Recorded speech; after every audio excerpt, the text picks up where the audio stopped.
So is there any other method of calculating depreciation? I'm only aware of 2 of them. Yeah. So, so depreciation, for those who are not familiar with it, is the process of deducting the value of something you've used. And the best way for me to explain it is to actually get a car. All right. This, by the way, is a Tucker. It's one of the props I used for my MBA degree students. So when you buy a product for your company, a machine, let's just say a car, okay, what you can do is you can depreciate it over time.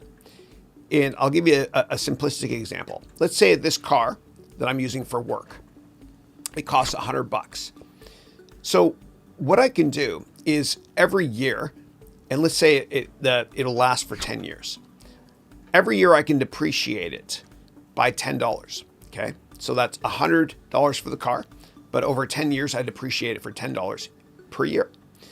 And so what that does is it makes the amount of tax I pay lower every single year. Depreciation is a beautiful thing. I'll explain why it exists in a second. But the way it works from a mathematics perspective is, let's say I make $1,000 a year. I'm a company. I make $1,000 a year, and the tax rate is 50%. So I have to pay taxes of $500 a year. What depreciation does is it reduces the amount of tax you pay as follows.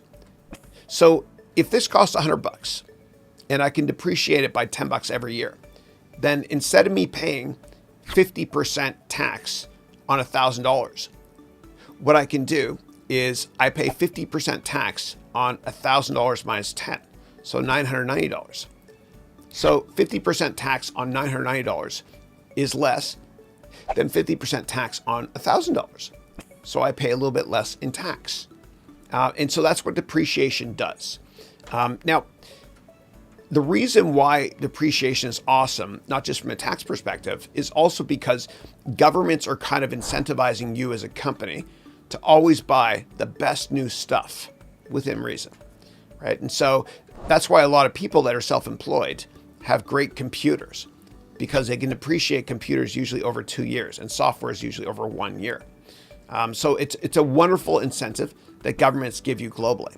Now, every government and every tax code is different. So please make sure to talk to your accountant and or tax lawyer before depreciating anything.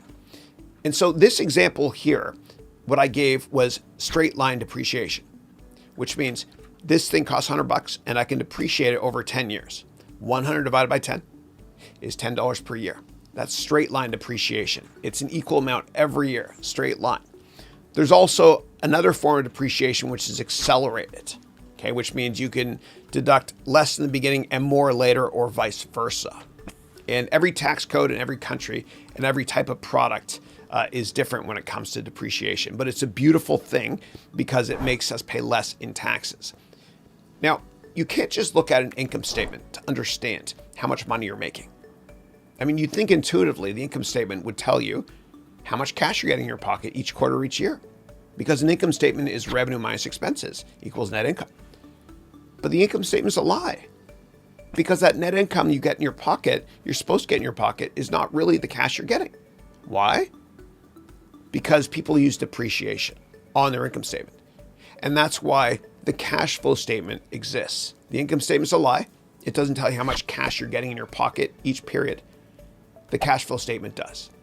And so the cash flow statement is one of the 3 financial statements. The other one I haven't talked about is the balance sheet, which tells you what you own and what you owe.